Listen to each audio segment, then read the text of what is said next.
No doctor could fix him. No surgery could wake his legs.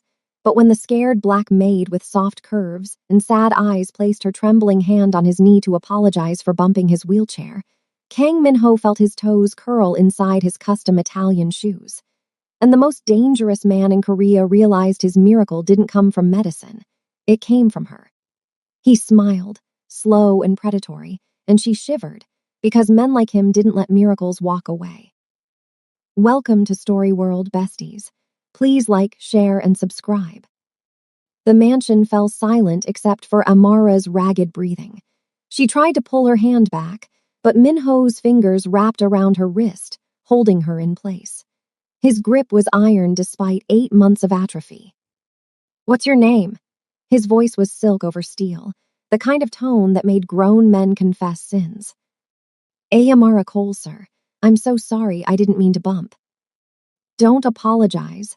His thumb traced the inside of her wrist, feeling her pulse race. "Do it again." "Sir." "Touch my leg again." Min-ho's dark eyes burned into hers. "Exactly where you did before." Amara's hand shook as she placed it back on his knee. The reaction was immediate and violent. Min-ho's entire body went rigid, his head falling back as sensation exploded through nerves that had been dead for months. The dragon tattoo that wound up his neck seemed to pulse with his heartbeat. "Jesus," he breathed, and when he looked at her again, something had shifted, something hungry and irrevocable. "What are you?" I'm just a maid, I don't." "No." He pulled her closer until her thick frame was pressed between his wheelchair and the mahogany desk. "You're not just anything, not anymore." The next morning, Amara arrived to find the entire cleaning staff gone. Only Sung-ho, Min-ho's head of security, waited in the foyer. "You're being reassigned," the older man said, his scarred face unreadable. "Exclusive detail, boss's orders." "I don't understand." "You will." Sung-ho led her to Min-ho's private wing. 3 times your previous rate. You work only for him now, and Miss Cole, don't run, he'll just find you. Min-ho sat in his therapy room, attempting to lift a 5-pound weight with legs that shouldn't respond. When Amara entered, he didn't stop, didn't acknowledge her. But she felt his awareness like electricity. "The agency said you requested me specifically," she said carefully. "I own the agency now." He set down the weight and turned his wheelchair to face her. "As of 7 this morning, paid cash. They were very accommodating." Amara's stomach dropped. "You bought an entire company, too." "To keep you close?" "Yes." Min-ho rolled toward her with predatory grace. "Last night, I felt my toes move for the first time since a rival put a bullet in my spine. This morning, I could flex my foot. Whatever you are, whatever you did, I need more of it." "I didn't do anything. It was an accident." "Then we'll have more accidents." His hand shot out, catching hers and placing it on his thigh. The heat returned instantly, and Min-ho's eyes fluttered closed. "God, yes, right there." "Mr. Kang, this isn't appropriate." "Min-ho," he corrected, his voice rough. "You'll call me Min-ho, and appropriate went out the window the moment you brought feeling back to my dead body. Now touch me again before I lose my mind."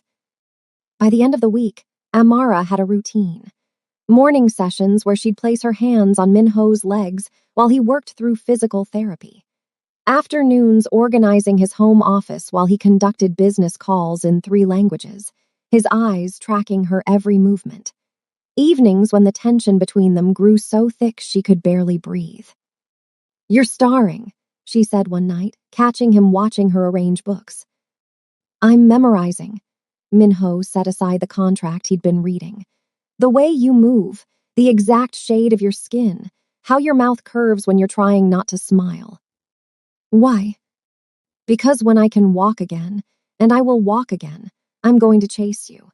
And I want to remember every detail of these days when you thought you could keep me at arm's length." Amara's pulse jumped. "You don't know anything about me." "I know everything about you." He gestured to a file on his desk. "Amara Rose Cole, 26, born in Atlanta, moved to Seoul 6 months ago after your grandmother passed. Nursing school dropout because you couldn't afford the loans. working 3 jobs to pay off her medical bills.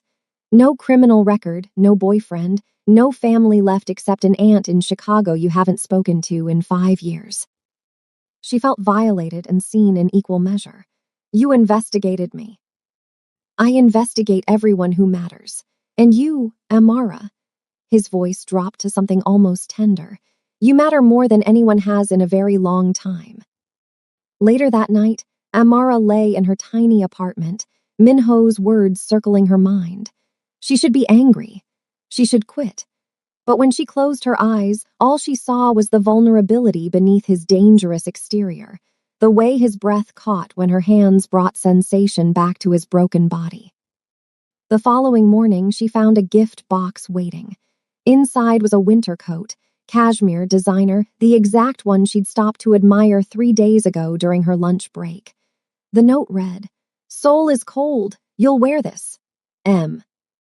"I can't accept this," she said, finding him already in the therapy room. Minho was attempting to stand using parallel bars. Sweat dripped down his face, his tattooed arms trembling with effort. "Then throw it away.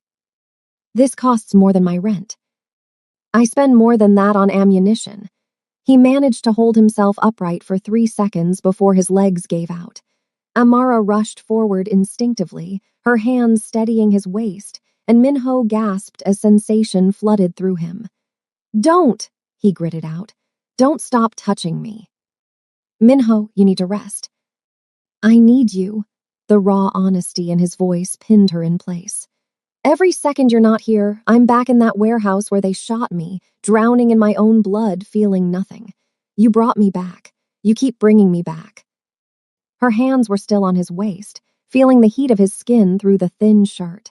"I'm just—" "Everything," he interrupted, turning in her arms despite his weakness.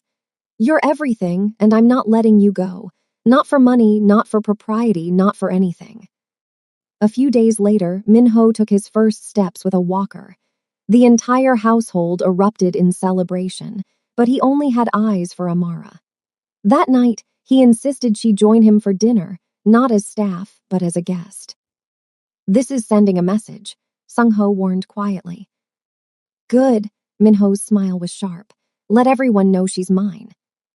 The meal was intimate, candlelit, completely inappropriate. Minho watched Amara eat like he was starving for something other than food. "Tell me something real," he said finally. "What do you mean?" "Something you've never told anyone. A secret. A fear. Something that makes you human instead of this perfect angel who floated into my life." Amara set down her fork. "I'm not an angel." "No," he leaned forward. "Then what are you?" "Scared, broke, running from a life I failed at." The words tumbled out. "I dropped out of nursing school because I couldn't save her. My grandmother. I was there when she died, holding her hand, and I couldn't do anything. I felt so useless. So I ran, got on a plane, and ended up here, cleaning houses because it's the only thing I'm good at." Minho was quiet for a long moment. Then, "You saved me." "That's different." "Is it?" He reached across the table, taking her hand. "I was dead inside that chair, dead in every way that mattered. Then you touched me and I felt alive again. If that's not saving someone, what is?" Amara felt tears prick her eyes. "Why are you being kind to me?" "Because kindness from someone like me is rare enough to be valuable. And because—" He hesitated, something vulnerable crossing his features. "You're the first person in 10 years to look at me like I'm a man instead of a monster." That night, as Sung-ho drove Amara home, he spoke quietly. "Boss hasn't smiled in 8 months. Not until you. Whatever you're doing, keep doing it." "I'm not doing anything." "You're giving him hope. In our world, that's more dangerous than any weapon." The following week, Minho could walk short distances without the walker. His recovery was miraculous, impossible, and his enemies were starting to notice. "Boss, we intercepted chatter," Sung-ho reported during a private meeting. "The park syndicate. They're asking questions about your maid." Minho's expression went arctic. "What kind of questions?" "The kind that gets people killed. They think she's your weakness." She's not my weakness. Minho's voice was deadly calm. She's my reason to stay alive, which makes her the most protected person in this city. Double her security detail. I want eyes on her 24/7. Already done. That evening, Amara noticed the additional shadows following her. When she confronted Minho, he didn't apologize. Someone tried to kill me 8 months ago. They crippled me instead. Now I'm healing and they're scared. Scared men do desperate things. I'm not involved in your world. You became involved the moment you touched me. He crossed the room, moving with increasing strength. You're mine now, Amara. Mine to protect. Mine to keep safe. Mine. I don't belong to anyone. Not yet, he agreed, backing her against the bookshelf. But you will. You'll wear my ring, carry my name, and no one will ever threaten you again because they'll know exactly what I'll do to them. You're insane. Probably. His hand cupped her face with surprising gentleness. But I'm insane about you, so what does that make us? Before she could answer, he kissed her. The kiss was possession, desperation, and promise all at once. When they finally broke apart, both were breathing hard. This is a mistake, Amara whispered. Then let's make it again. Minho kissed her once more, slower, deeper, until she forgot every reason this was wrong. The next day, Jaiwoo, one of Minho's younger lieutenants, cornered Amara in the kitchen. He was handsome in an easy way, all smiles and charm. So you're the miracle worker everyone's talking about. I'm just the maid, she replied, uncomfortable with his attention.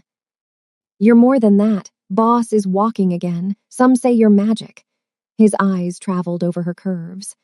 I can see the appeal, all that softness must be nice to hold.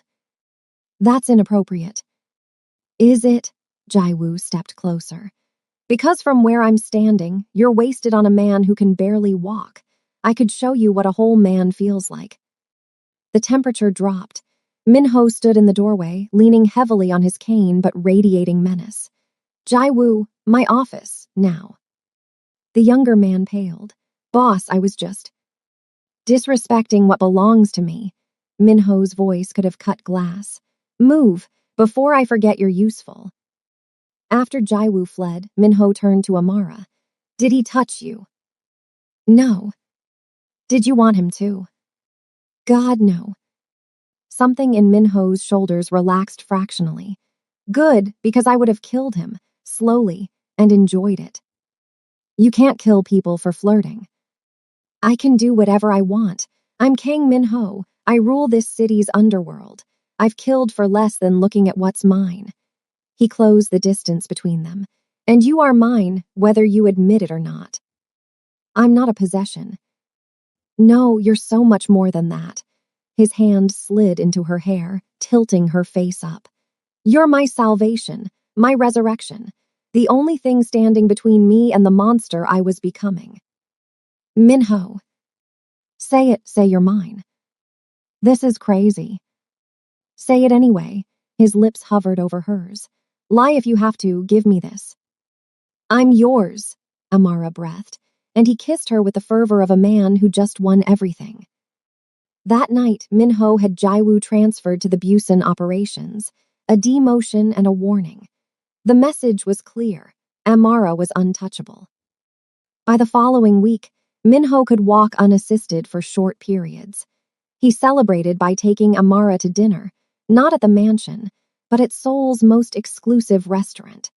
She protested the designer dress that appeared in her room, but wore it anyway, and Minho's expression when he saw her made her feel beautiful in a way she'd never experienced.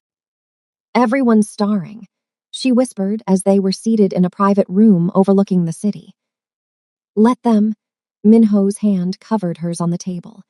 Let them all see that Korea's most dangerous man has found something worth protecting. You make me sound like a trophy. You're not a trophy, you're the reason I breathe. His thumb traced circles on her palm. I was dead before you, Amara, rich, powerful, feared, and completely hollow inside. Then you stumbled into my life with your soft hands and gentle heart, and suddenly I wanted to live again. I'm nobody special. You're everything." The intensity in his gaze stole her breath. "And I will spend the rest of my life proving that to you." Later, as they stood on the restaurant's balcony overlooking Seoul's glittering skyline, Minho pulled her close. "I'm going to marry you," he said matter-of-factly. Amara's heart stuttered. "We barely know each other." "I know you save my life every day just by existing. I know you make me want to be better. I know I'd burn this entire city down before I'd let anyone hurt you." His arms tightened around her waist. "That's all I need to know." "Minho, this is moving too fast. I've been dead for 8 months. I don't have time to move slow." He turned her in his arms. "But I'll wait. I'll court you properly, give you time to see that I'm serious. Just don't ask me to let you go. That's the one thing I can't do." The next day, Amara woke to find her medical school debt paid off. The notification had come through at 3 a.m. She stormed into Minho's office, waving her phone. "You can't just—" "I can, and I did." He didn't look up from his paperwork. "You wanted to be a nurse. Now nothing's stopping you." "That's not the point. This is too much." "It's not enough. It will never be enough." Minho finally met her eyes. "I have more money than I could spend in 10 lifetimes. Let me use it to make you happy. Let me give you back your dreams." Amara felt tears threaten. "Why?" "Because watching you happy feels better than anything I've ever achieved. Because you gave me my life back, and I want to give you yours." He stood, crossing to her with only a slight limp now. "Because I'm falling in love with you, and I don't know how to do this small." "You're falling in love with me." The words barely made it past her lips. "Fell past tense. I fell the moment you touched me and brought me back from the dead." His hands framed her face. "I'm completely gone for you, Amara. Obsessed. Addicted. Choose your word. They all mean the same thing. You own me." She kissed him then, rising on her toes to press her lips to his. Minho made a sound low in his throat and pulled her flush against him, kissing her like she was oxygen and he was drowning. When they finally broke apart, both were shaking. "Come upstairs with me," Minho rasped. "Please, I just need you close." Amara nodded, beyond words, and let him lead her to his private quarters. The kiss in the elevator was desperate, hands tangling, breath coming fast. By the time they reached his room, they were both trembling with want. What happened next was tender and consuming, Minho worshipping every inch of her soft body like she was sacred, murmuring Korean words she didn't understand but felt in her soul. When sensation overwhelmed them both, Amara understood what it meant to be utterly claimed. Afterward, lying in his arms while Seoul glittered outside floor-to-ceiling windows, she felt complete for the first time in years. But when she woke before dawn, panic set in. This was real. This was dangerous.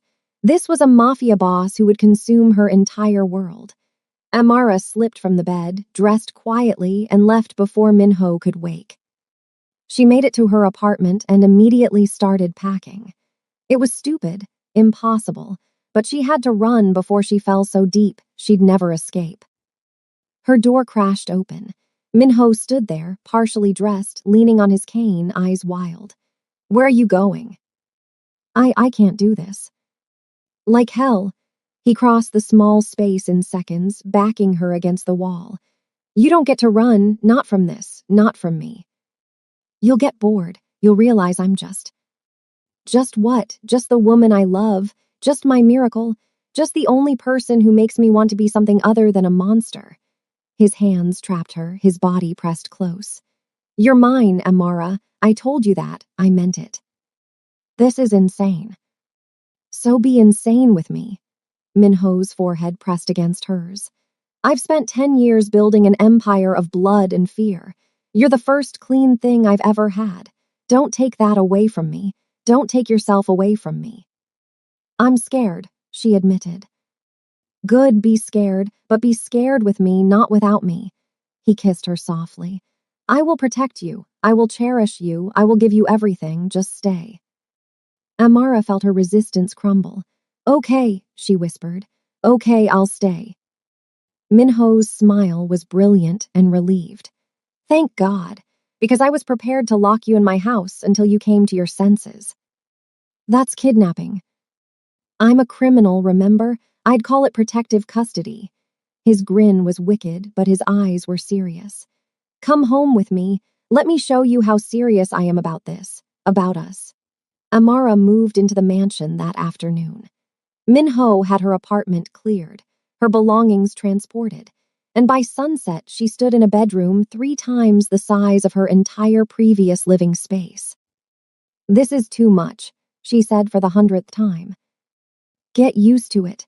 Minho leaned against the doorframe, watching her with possessive satisfaction. Everything I have is yours now. The house, the cars, the accounts, all of it.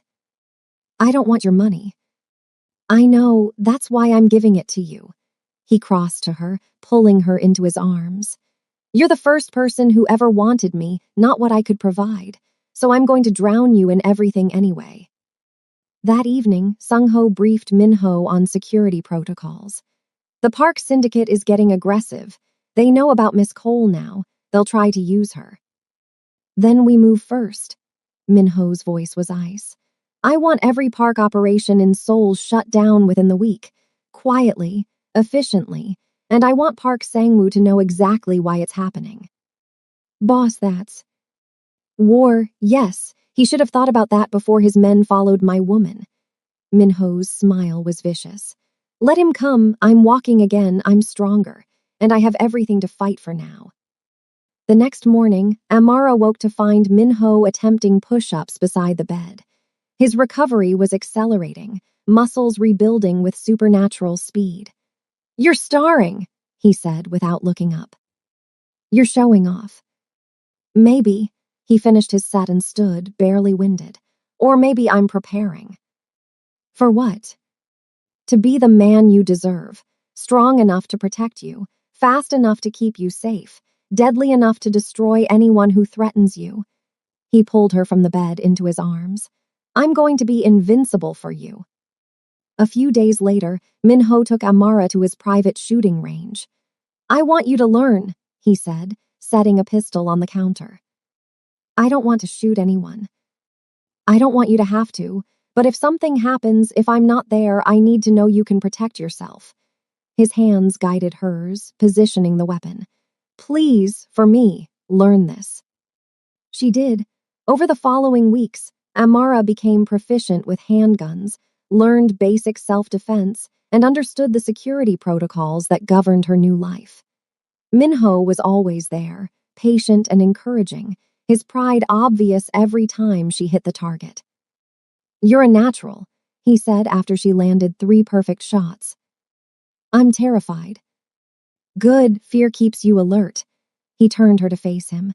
But you're never alone in this. I will always find you. I will always protect you. That's a promise. By the end of the month, Minho was walking without any assistance. His physical therapist called it miraculous. His doctors had no explanation. Minho knew the truth. Every time Amara touched him, he healed faster, grew stronger, became more himself. You're magic, he told her one night, his head in her lap while she ran fingers through his hair. I'm ordinary. You brought a dead man back to life. That's the opposite of ordinary. He caught her hand, pressing kisses to her palm. You're my miracle, Amara, my resurrection. I will worship you for the rest of my life. But danger was circling closer. The following week, a package arrived at the mansion.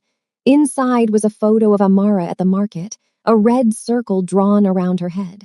The message was clear. Minho's reaction was volcanic. Find them, he told Sung-ho, his voice deadly calm. Find every park associate in Seoul. I want locations, families, weaknesses, everything. Boss, if we escalate. They escalated when they threatened her. Minho's control shattered.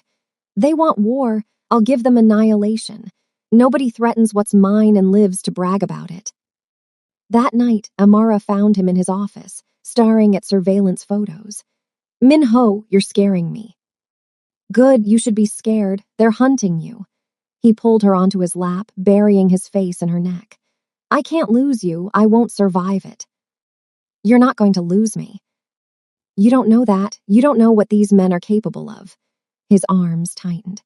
I've done terrible things, Amara, killed people, destroyed lives. I've been the monster in the dark. But if they take you from me, they'll see what a real monster looks like.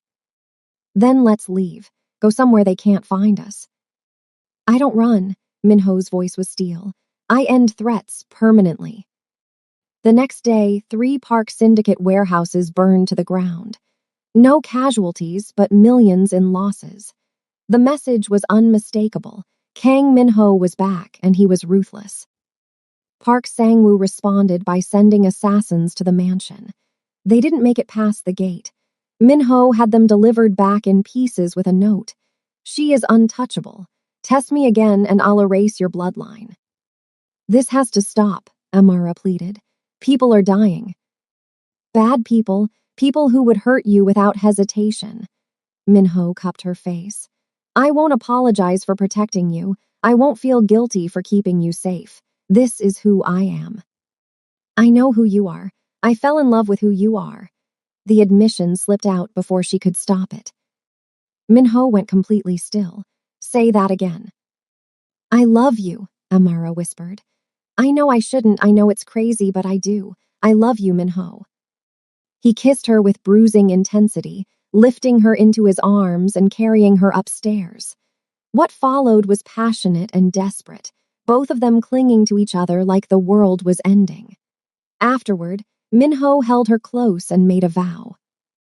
I will marry you. I will give you children. I will build you a life where you never have to be afraid. And I will destroy anyone who tries to take that from us. The following week, Park Sang-woo made his final mistake. His men ambushed Amara's car on the way back from the market. Sung-ho and 2 guards died protecting her before reinforcements arrived. Amara escaped with minor injuries, but the trauma was devastating. When Minho arrived at the safe house where they'd taken her, his expression promised death. Who did this? Park's men, Sung-ho, Amara's voice broke. He saved me, he's dead because of me. No, Minho pulled her into his arms. He's dead because Park Sang-woo is a dead man walking who doesn't know it yet, but he will, soon. That night, Minho assembled his entire organization. Sung-ho was family. He died protecting what I love most. That debt will be paid in blood. We go to war, total war. The Park Syndicate ends tonight. What followed was brutal and efficient. Minho personally led the assault on Park's compound, moving with the deadly grace of a man who'd spent 8 months planning revenge.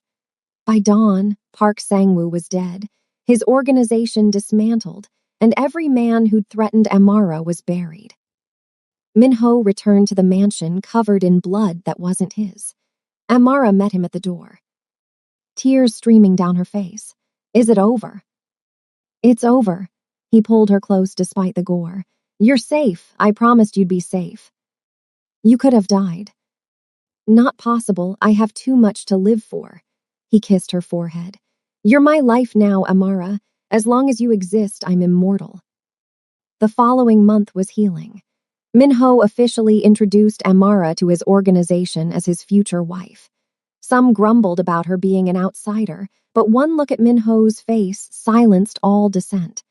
She wasn't just the boss's woman. She was the queen, and anyone who disrespected her answered to him.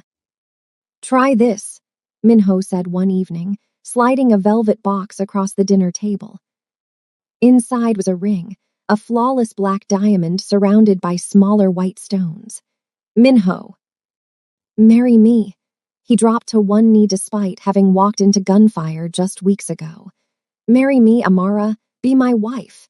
Let me spend the rest of my life proving I'm worthy of you. You're already worthy. Then say yes. Make me the happiest man alive.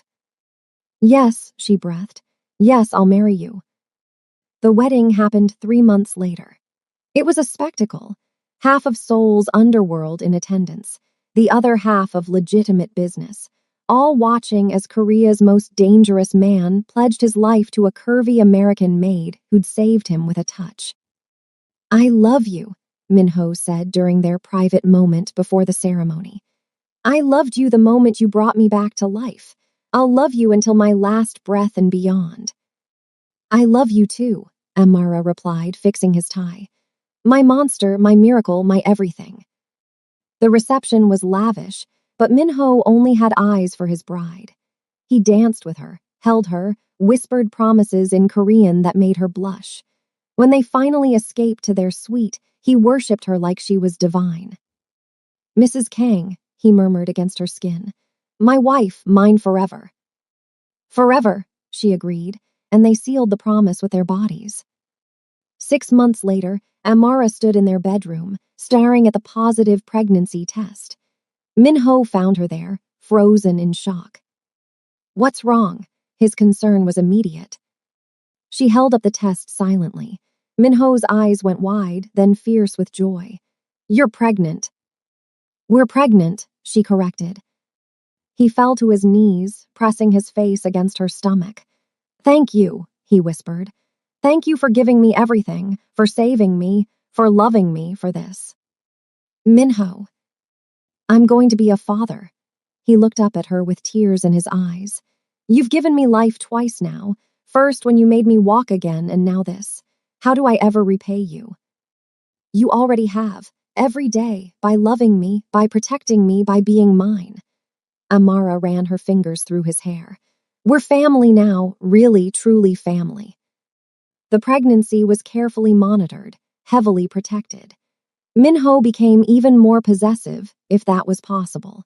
He insisted on accompanying her to every appointment, had the nursery designed by the best architects, and threatened any doctor who showed the slightest concern. "You're impossible," Amara laughed during one appointment.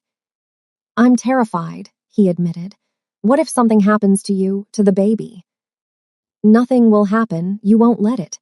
She squeezed his hand. "You brought me back from nothing. You protected me from assassins. You've given me a life I never dreamed possible. Trust that everything will be okay." 7 months later, Amara went into labor during a thunderstorm. Minho practically carried her to the car, barking orders at everyone. At the hospital, he refused to leave her side, holding her hand through every contraction. "You're doing amazing," he murmured. "So strong, so perfect." "I'm going to kill you for doing this to me," she panted. "Fair, but love me a little longer first." When their daughter was born, healthy, screaming, perfect, Minho cried. Actual tears streaming down the face of Korea's most feared crime boss as he held his child. "She's beautiful," he whispered, "just like her mother." "She has your eyes," Amara said softly. "Poor thing," but his smile was radiant. "We'll name her Minseo. It means calm and auspicious. After 8 months of darkness, you brought me light. She's proof of that miracle." Later, as Amara slept and Minho held their daughter, he made a silent vow. This child would never know the darkness he'd lived in. She would be protected, cherished, given every advantage. And anyone who threatened her or her mother would learn that Kang Minho's love was matched only by his capacity for destruction. "Your mother saved me," he whispered to Minseo. "She touched a broken man and brought him back to life. Now we have you, our perfect, beautiful miracle. I will protect you both until my last breath. That's a promise." 6 months after Minseo's birth, the family gathered for a celebration. Minho had officially retired from active operations, transitioning the organization to legitimate businesses while maintaining his reputation as someone not to cross. He spent his days with his wife and daughter, finding more joy in their smiles than he'd ever found in power. "Are you happy?" Amara asked one evening, watching him play with Minseo. "Happy doesn't cover it." Minho pulled her down beside him. "I was dead, Amara, truly dead inside. Then you touched me and I came back to life. You gave me my body back, then my heart, then my future. You gave me everything. You gave me everything too. A home, a family, a love I never thought I'd find." She kissed him softly. "My dangerous, impossible, wonderful husband." "Your monster," he corrected with a grin. "My miracle," she countered. Minseo babbled between them, and they both laughed. Outside, Seoul glittered in the darkness. Inside, a former Mafia boss who'd been paralyzed and broken held his wife and daughter close, understanding that sometimes miracles came in the form of gentle hands and a fearless heart.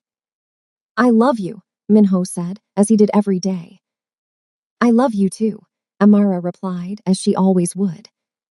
And in the safety of their home, surrounded by love and light, they built a future neither had dreamed possible, proof that even in the darkest places, hope could take root and flourish. 2 years later, Minho stood in their garden, now completely healed, no trace of his injury remaining. He chased Minseo through the flowers while Amara watched, her hand resting on her rounded belly, their second child growing strong. "Catch me, Appa," Minseo shrieked with delight. Minho scooped her up, spinning her around. "Always, my love, I'll always catch you." He met Amara's eyes over their daughter's head, and the look that passed between them held everything: gratitude, devotion, unshakable love. She'd touched a paralyzed man and brought him back to life. He'd taken a broken woman and given her a kingdom. Together, they'd built something impossible. Together, they'd found their miracle. And in the end, that was all that mattered. The end. Thank you for listening. Welcome to Afrocoring Tales TV, besties. If you enjoyed this dark romance, please like, share, and subscribe for more addictive love stories. What should we write next? Drop your ideas in the comments below. 2 hearts.